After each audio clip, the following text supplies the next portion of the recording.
tous, bienvenue à Café Noir, l'émission d'Avatar Édition, qui porte un autre regard sur le monde, un regard indépendant, éloigné de tous les partis pris.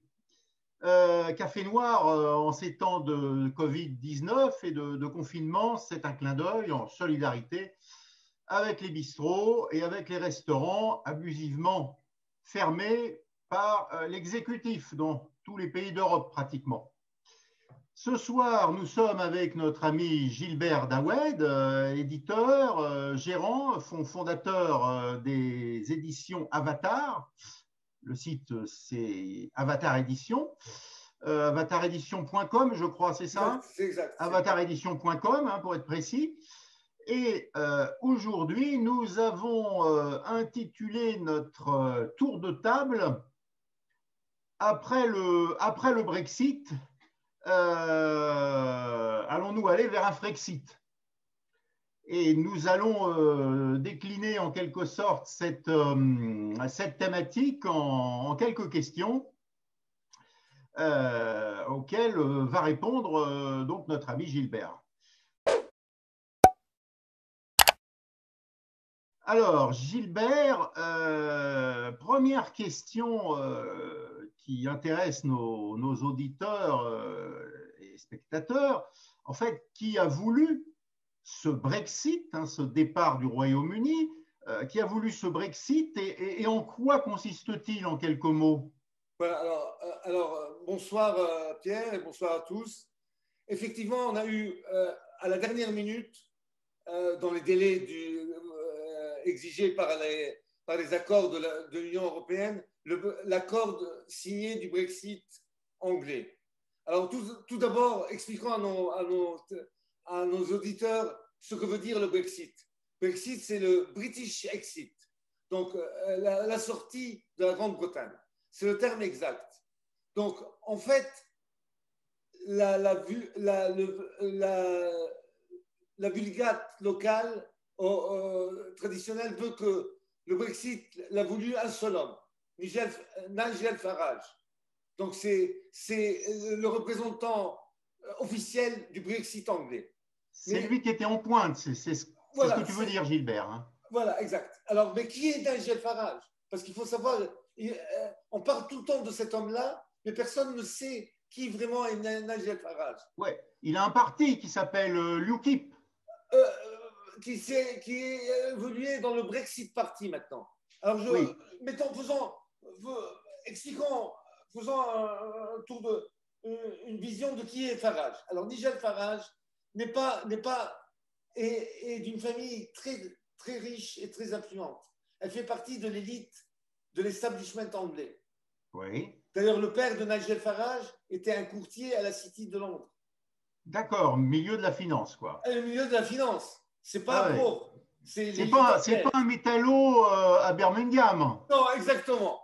Et c'est très important. C'est pas des ragots ce qu'on est en train de. C'est très important pour le mettre en contexte dans la politique et de ce qui va suivre par la suite avec le Brexit. Et Nigel Farage lui-même a été dans une école privée UP anglaise, donc il fait partie lui aussi de l'establishment. Et quand il sort de l'école en 78, il rentre directement à la City de Londres comme courtier.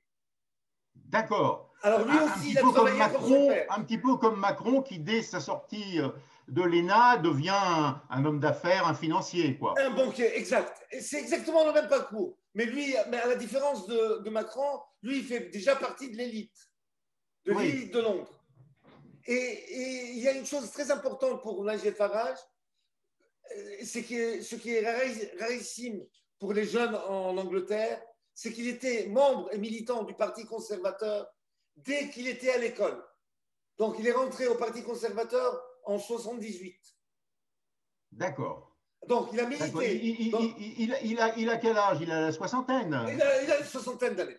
D'accord. Donc, il a milité. Donc, il était membre du Parti conservateur de 1978 à 1993. Et il quitte le Parti conservateur avec les accords de Maastricht. Qui sont en 92. En 92, voilà. Donc la majorité du Parti conservateur à l'époque était pour Maastricht Et Oui. c'est là que Farage quitte et il fonde le UKIP. Il rentre dans le UKIP. UKIP qui veut dire United Kingdom Independence Party, le parti de De l'indépendance l'indépendance du Royaume-Uni, quoi. Voilà. Et il reste dans ce parti jusqu'en 93. Pardon, jusqu'en 2018. Pourquoi il quitte le UKIP en 2018? Parce que sous prétexte, ou la raison, c'est que ce parti était en train de s'extrémiser à droite, d'aller à l'extrême droite. Ça, c'est le prétexte. Par des thèmes du type critique de l'immigration, sans doute. Ou de l'immigration, exact. On accuse le parti d'être raciste. Et il n'est pas tellement d'accord avec ce qui se passe. Et puis, il y a des membres de partis d'extrême droite, du ex-National Front, qui rentrent dans l'équipe et ils claquent la porte et ils créent le Brexit. D'accord. Alors, le 23 novembre 2018, ils créent le Brexit Party et de là, ils se présentent aux élections européennes. Alors, en quelques semaines. De 2019, hein, de 2019. De 2019, en quelques mois, parti. On va peut-être déborder un peu du format habituel, Gilbert, mais comme tu connais bien cette question, ayant vécu non pas en Grande-Bretagne, mais dans l'île voisine, on peut peut-être se permettre de déborder un peu, parce que je vois que là, on est déjà à 6 ou 7 minutes, donc on ne va pas tenir dans nos 10 minutes. Non, on ne va pas tenir, on débordera un peu. C'est pas grave. Alors, c'est très important, le Brexit Party, qui est créé en novembre 2018, en quelques mois, aux élections européennes donc de mai 2019, il devient le premier parti du Royaume-Uni. Premier parti du Royaume-Uni. C'est quand même un exploit. Oui, pour un parti qui était tout nouveau finalement, qui était la nouvelle monture de l'UKIP. Mais alors, par contre, le parti est structuré à l'anglo-saxonne, ce qui est un peu bizarre pour nous sur le continent, disons, dans les pays latins. C'est en fait une société à responsabilité limitée. D'accord. C'est quand même bizarre. Chez nous. Oui, c'est pas une association comme nos partis politiques. C'est une société à responsabilité limitée. Alors, de 29 députés, sur les 29 députés, c'est le premier parti donc, du Royaume-Uni. C'est le parti qui a amené le plus de femmes et de minorités visibles. Et c'est très important à préciser. D'accord. Du coup, un parti représentatif de la pluralité, si je puis dire, multiculturelle de la société britannique actuelle. Quoi, avec les immigrés, pour parler à la française, les immigrés d'origine indienne ou pakistanaise, voilà. Puis les femmes. Et il y avait aussi des personnalités du Parti conservateur qui se sont présentées sous l'étiquette du Brexit Party. Et c'est important. Quelque chose de très, très différent du Rassemblement national. Hein, totalement, ça n'a rien à voir. Bien d'accord. Et c'est pour ça qu'ils sont en Europe, ils n'ont jamais fait partie du même groupe. Ouais. Nigel Farage a toujours refusé de faire partie des groupes du Rassemblement national ou des partis, entre guillemets, qu'on appellerait souverainistes, patriotes ou d'extrême droite. Oui, ou ça dépend des technologies. Droite nationaliste, etc. Voilà, exact.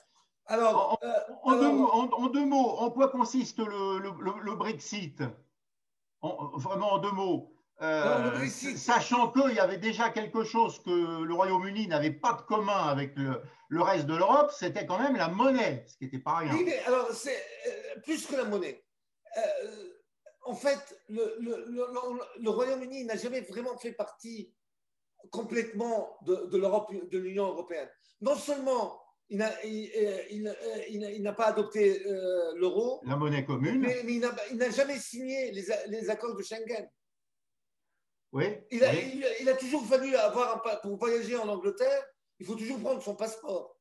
Oui. L'Angleterre n'accepte pas la carte d'identité. D'ailleurs, les Irlandais qui voulaient faire partie et signer les accords de Schengen n'ont pas pu les signer parce que l'Angleterre a menacé la République irlandaise en lui disant si vous signez les accords de Schengen, vos ressortissants, c'est-à-dire les immigrés irlandais qui travaillent en Angleterre, auront besoin d'un passeport et de visa.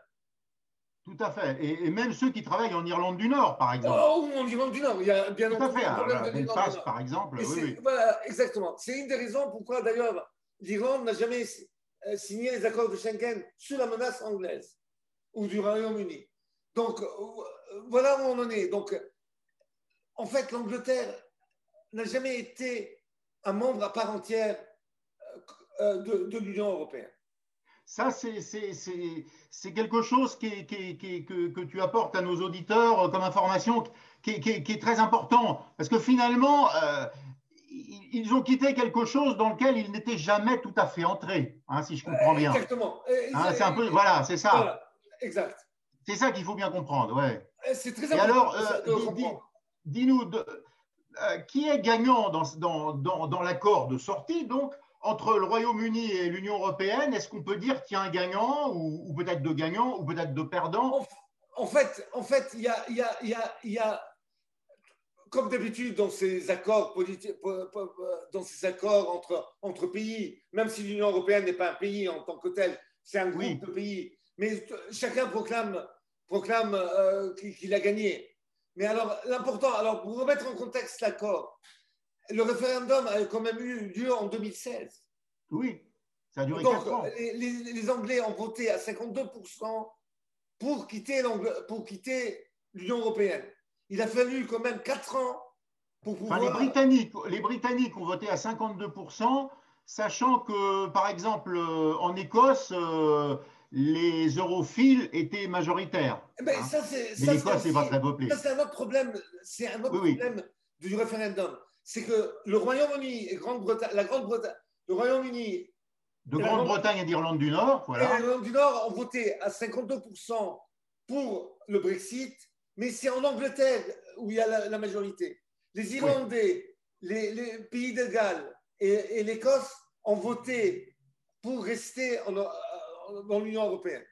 D'accord. Même l'Irlande Oui, du même Nord, l'Irlande du finalement, Nord localement, était majoritairement pour rester était dans l'Union. majoritairement. Donc c'est en fait Hmm. les Anglais en tant que tels qui ont Ouais. voté massivement. C'est le cœur historique de la Grande-Bretagne, Exact. hein, C'est celui qui a été moteur dans l'histoire de la Grande-Bretagne, c'est-à-dire absolument, quand même l'Angleterre elle-même, qui a absolument. imposé sa volonté de Brexit. Donc pratiquement, si on prend, je ne les ai pas sous la main là, mais effectivement, le pourcentage pour le oui, pour quitter le Brexit en Angleterre est bien plus important que la moyenne générale de la Grande-Bretagne, qui est de Ouais. 52%. Mais il a fallu donc 4 ans et donc Farage, qui a créé le Brexit, quand il s'est rendu compte que le Premier ministre de l'époque, c'est-à-dire Theresa May, et le Parti conservateur de l'époque traînaient les pieds et ne voulaient pas finalement, ils ne voulaient pas faire le Brexit. Ils voulaient faire à la française quand en France, il y a eu le référendum, le fameux référendum sur Maastricht, et on a fait revoter les Français, et on a refait les accords. Enfin, le référendum de 2005, Exact. ouais, voilà. En Parce fait, que l'élite, Maastricht, les Français ont voté pour à une faible majorité, mais en 2005, ils ont voté contre à 55% exactement. Donc l'élite le anglaise, traité d'Union européenne. l'élite du Parti conservateur ne voulait pas finalement respecter le référendum, et c'est Farage qui l'a imposé, donc 4 ans après. Alors, finalement, qui est gagnant? Effectivement, on peut dire, l'accord est de 2000 pages quand même. Je pense que personne ne va Oui, lire 2000 pages. Moi, personnellement, je ne vais pas les lire. Mais globalement, les Anglais sont très satisfaits de l'accord qu'ils ont fait. Ils se considèrent être gagnants. Mais ils ont deux petits problèmes quand même, qui sont très importants. Et ce n'est pas Erasmus, comme les médias en France oui, disent. ça c'est Là, anecdotique, tout le monde Erasmus. s'en contrefiche Euh, d'Erasmus. Il y a toujours moyen, d'ailleurs, pour un étudiant français de faire des études en Grande-Bretagne s'il le Mais souhaite. absolument, mais moi, Et voilà, c'est simplement, il y a d'autres mais, procédures. écoute, mais un petit secret. Moi, quand j'ai quitté en 75 pour aller à Paris, étudiant à la fac d'Assas à l'époque, j'ai quand même pris un visa. J'avais mon passeport, un visa français, il n'y avait pas l'euro. Et mon père, à l'époque, étudiant, j'avais des transferts de la lire italienne en francs français à travers les banques. Je veux dire, c'est du n'importe quoi quand on nous dit que si on quitte l'euro ou l'Europe, les étudiants ne pourront plus aller en Angleterre. L'Angleterre ou le Royaume-Uni fera des accords bilatéraux avec les pays. On peut Bien aller dans des entendu. pays hors de l'Europe, hors de l'Union européenne. On peut aller en Iran ou au Liban, dans des pays qui ont des accords sans visa. Donc c'est possible. Ce n'est pas l'Union européenne qui permet le voyage. Donc Oui, Erasmus, oui. c'est pas Erasmus n'a aucune importance. En fait, où il y a un problème, où les Anglais ont un problème, c'est la pêche et la city. C'est-à-dire la plaque financière. La Alors, pêche, c'est que la pêche d'abord, en quelques mots, comment ça se... l'Europe a réussi quand même à maintenir, à avoir la possibilité, sans demander l'autorisation de l'Angleterre ou du Royaume-Uni, de pêcher dans les eaux territoriales de la Grande-Bretagne. Donc ça, c'est dans l'accord. Ça, c'est dans l'accord. D'accord. Et la City n'a pas réussi à négocier encore un accord d'échange avec l'Europe unie. Mais ce qui est très important, le Royaume-Uni a le droit dans un an de renégocier l'accord. D'accord. Mais là, récemment, hier ou avant-hier, il y a un accord de libre-échange qui a été signé. Oui, il a été signé, mais il y a ce petit problème de la pêche. Les Anglais n'ont pas, pour simplifier, je parle, mettons-nous d'accord quand on dira les Anglais, mais quand on parle des Anglais, Oui, c'est-à-dire on le parle des Royaume-Uni, Britanniques, quoi. Oui, c'est oui. plus simple. Les Anglais, en fait, ont un problème avec la pêche. Ils ne sont pas contents de l'accord qu'ils ont eu avec la pêche.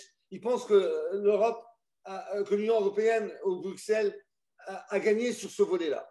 Donc, ils Mais vont. eux, est-ce que les pêcheurs anglais peuvent pêcher dans les eaux territoriales de pays de l'Union européenne? Non, non, c'est le problème des Anglais, c'est le contraire. Parce que pour eux, c'est les trawlers norvégiens et du pays scandinave et de l'Islande qui viennent dans les eaux territoriales anglaises. D'accord. Et très certainement, ils vont faire en sorte de renégocier ça dans un an parce qu'ils ont le droit de le faire. Voilà. D'accord. Et la City, Et la City, c'est la même qui est chose. en cours de Je pense que ça négociation. viendra, les accords de la City viendront. Qu'est-ce que risque la City, en fait? Quelle est son inquiétude par rapport au Mais Brexit?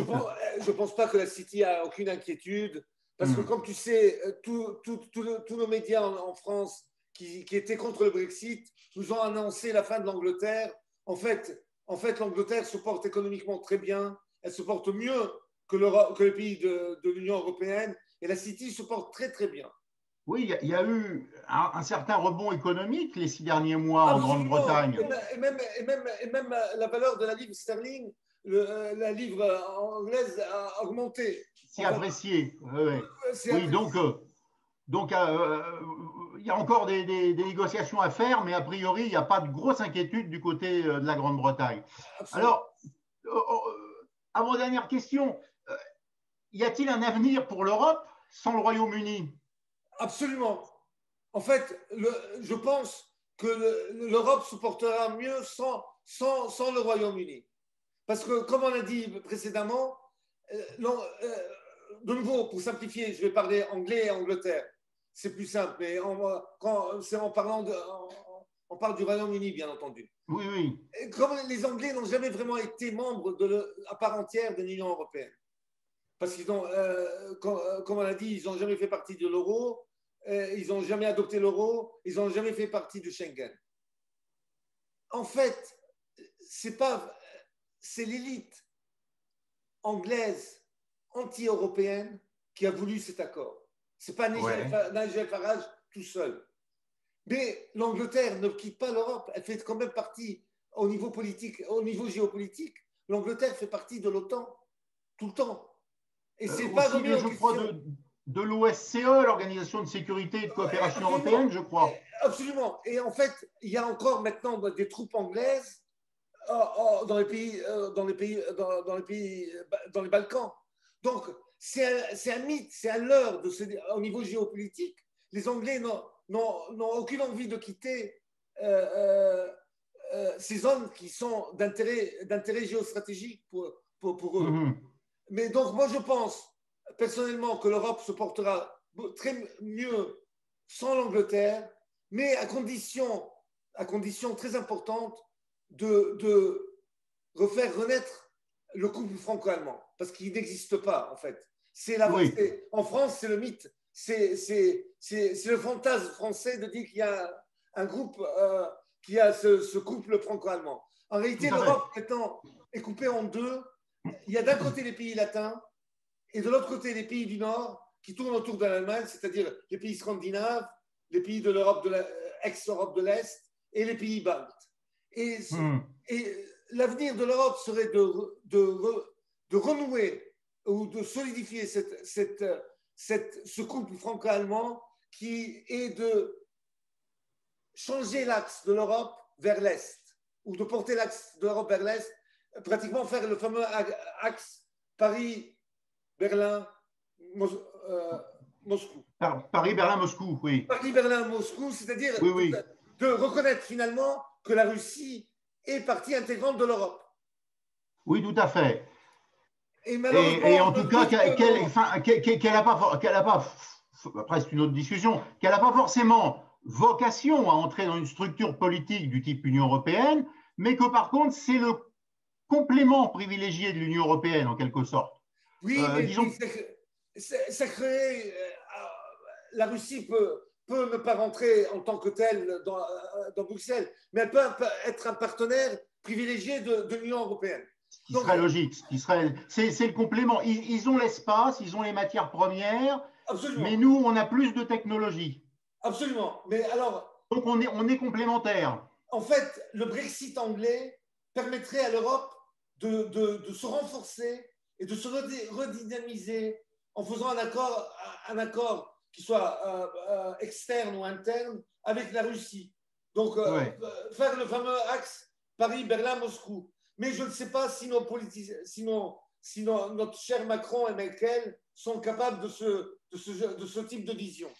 Il est probable que ce genre de choses ne sera possible que s'il y a des changements politiques très importants, aussi bien en France qu'en Allemagne, des changements de majorité et des changements d'équipe dirigeante.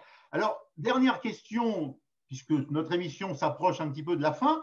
Après avoir vu quel avenir pour l'Europe sans le Royaume-Uni, et ta réponse, Gilbert, c'est que c'est plutôt à la limite quelque chose qui devrait nous inciter à nous tourner vers le vrai avenir de l'Europe, c'est-à-dire vers l'Est, hein, vers un partenariat avec Berlin, et au-delà de Berlin avec Moscou.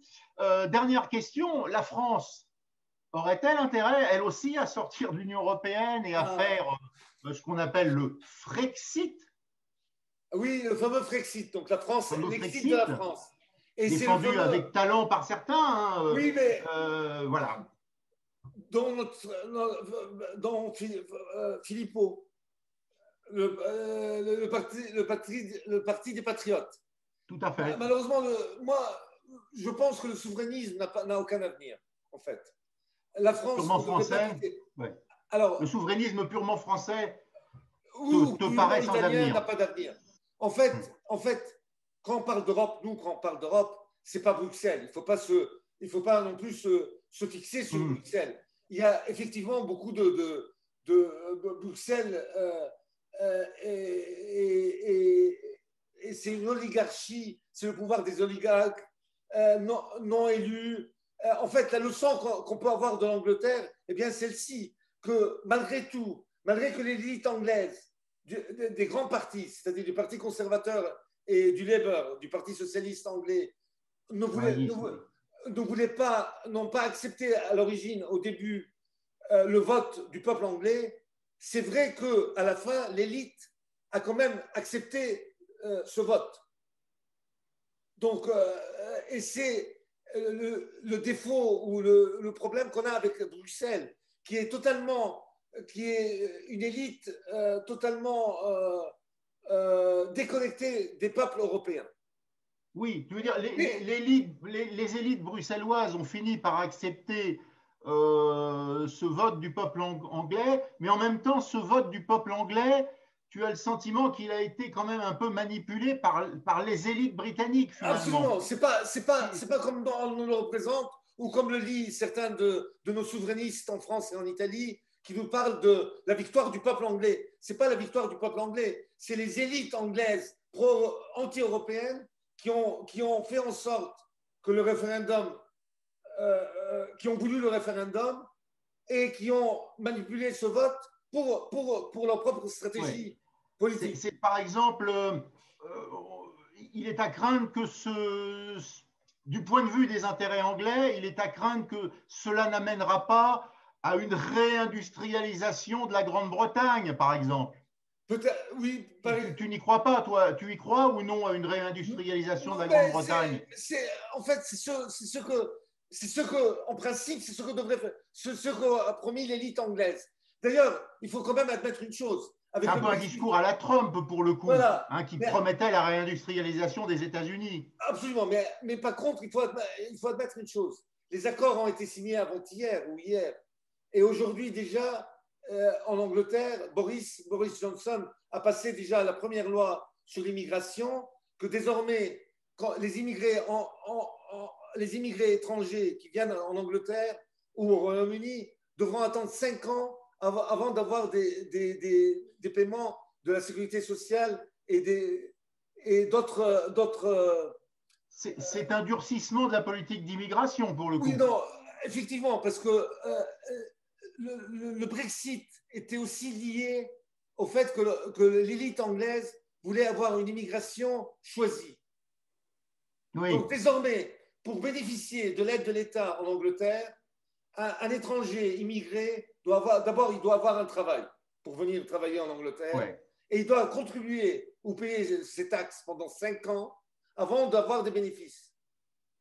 Oui. Donc là, pour le coup, on peut penser que dans le vote des Britanniques et plus particulièrement des Anglais, le fait que le Brexit soit en quelque sorte lié à des mesures prévisibles et qui semblent se confirmer de durcissement des lois sur l'immigration et de durcissement de l'accès des étrangers aux aides sociales a quand même dû emporter une bonne partie de l'assentiment des couches populaires, pour le coup, et doit expliquer ce succès du Brexit. Absolument. Alors, il faut qu'ils attendent 5 ans maintenant. Et en plus, voilà, ce qui est quand même pas mal. Ils vont mettre maintenant. C'est quand même un délai qui peut en décourager certains. Absolument. Ils veulent faire des lois maintenant contre les immigrés illégaux qui viennent surtout de France. Mais il est très important de préciser une chose pour nos auditeurs, c'est que le ministre de l'Intérieur anglais est d'origine indienne. Oui. Donc, en Angleterre, ils ont réussi une intégration sous le terme de Britishness, donc d'être britannique, qui est un concept culturel. L'ethnie britannique n'existe pas. Je veux dire, mais ils ont réussi à effectivement assimiler et intégrer leur immigration. Voilà, comme si nous, on pourrait parler de francité, qui ne serait pas un concept ethnique, mais qui serait un concept culturel. Le maire de Londres, sauf erreur, est un Pakistanais, Monsieur Khan. Tout à fait. Et alors, sur la question de la France aurait-elle intérêt à sortir de l'Union européenne, qu'on a esquissé il y a 2-3 minutes, Gilbert, Moi, je suis qualitatif. Moi, je pense qu'il faut restructurer l'Europe d'une autre manière. C'est-à-dire, mais en même temps, l'Europe nous empêche, l'Europe nous oblige à fermer des lits d'hôpitaux, l'Europe nous empêche de réindustrialiser, elle nous empêche de privilégier les industries françaises en cas de marché public. C'est vrai. Objectivement, l'Europe est quand même sur notre chemin à chaque fois que nous voulons recréer des emplois, réindustrialiser la France, remettre plus de services publics. L'Union européenne. Il vaudrait mieux. L'Union européenne est notre adversaire. Je ne dis pas l'Europe en tant que civilisation. Voilà. L'Union européenne, objectivement, est sur notre route à chaque fois qu'on veut redresser les choses. En fait, on ne devrait pas dire l'Europe, on devrait dire Bruxelles. La Commission de Bruxelles. En tout cas, l'administration de l'Union européenne, cette administration qui, comme son nom l'indique, est une administration, c'est-à-dire n'a pas de légitimité démocratique. Mais il ne faut pas oublier une chose, c'est que les élites anglaises qui ont voulu quitter Bruxelles, et comme je dis, géostratégiquement, ils sont quand même toujours présents en Europe grâce à l'OTAN, c'est parce ils ont comme structure alternative le Commonwealth que la France n'a pas. Oui, oui, oui. Ils ont toujours, n'oublions pas que la reine d'Angleterre, Elisabeth, est toujours la reine du Canada et de l'Australie. Et donc, leur vision est encore, l'élite anglaise anti-européenne a encore une vision de l'Empire britannique. Que malheureusement, la France n'a plus. Après, les Anglais ont réussi à maintenir ce lien qu'ils ont tissé à travers le Commonwealth. Et c'est pour ça qu'ils ont réussi à faire des accords très rapidement avec l'Inde et les autres pays des ex-colonies anglaises. La France, malheureusement, la France-Afrique existe sur le papier. Oui, disons, la francophonie n'est pas comparable au Commonwealth. Absolument pas. C'est quelque chose de plus fragile, en quelque sorte. Oui, en plus, c'est plus culturel que même politique. s'il y a des atouts, mais... C'est plus culturel que politique, la c'est plus culturel que politique. Voilà. Oui, tout à fait. Je pense que c'est vrai, tu as raison. L'ennemi de la France et des pays européens, c'est la Commission de Bruxelles. Mais la solution n'est pas de quitter l'Europe et de réformer l'Europe et de changer l'Europe. En tout cas, de construire une Europe qui n'ait plus aucun rapport avec l'Union européenne actuelle. Absolument, une Europe des nations. Il faut sans doute, malgré tout démonter et repartir certainement de zéro. Parce que c'est vrai qu'on voit mal comment réformer l'Europe actuelle avec les élites qui l'administrent. Mais alors, les options seraient l'option serait ou une Europe des nations ou un empire européen, le bloc continental européen. Qui, comme tout empire, normalement, le principe d'un empire, c'est de respecter les diversités. Absolument. Donc, voilà, donc quelque chose qui ne serait pas du jacobinisme à l'échelle européenne, mais qui respecterait au contraire les diversités. Et comme tous les empires, et ça résoudrait le problème de l'immigration aussi, vu que tu respectes les diversités et les communautés. Je sais que c'est un terme qui est devenu négatif en France, et tu respectes les communautés parce que chaque communauté peut vivre à l'intérieur de l'empire, et le jacobinisme de l'empire, c'est les termes régaliens, quoi, la politique étrangère, la politique intérieure, je veux dire la police, etc. Oui, le domaine du politique subsiste, mais effectivement réduit à ce qui est stratégique, politique étrangère, police, contrôle des frontières, grandes décisions stratégiques. Eh bien, merci Gilbert Daoued. C'est la fin de cette émission de Café Noir réalisée avec les éditions Avatar, avataredition.com. N'hésitez pas à commenter, à nous confirmer que vous avez apprécié. Si c'est le cas, à nous dire ce que vous pensez des sujets traités et pourquoi pas à nous suggérer de nouveaux sujets que vous souhaiteriez voir traités prochainement. Prochainement, ça sera en 2021. Oui, c'est la dernière émission de l'année d'ailleurs. Eh oui, bonne année à tous. Bonne année.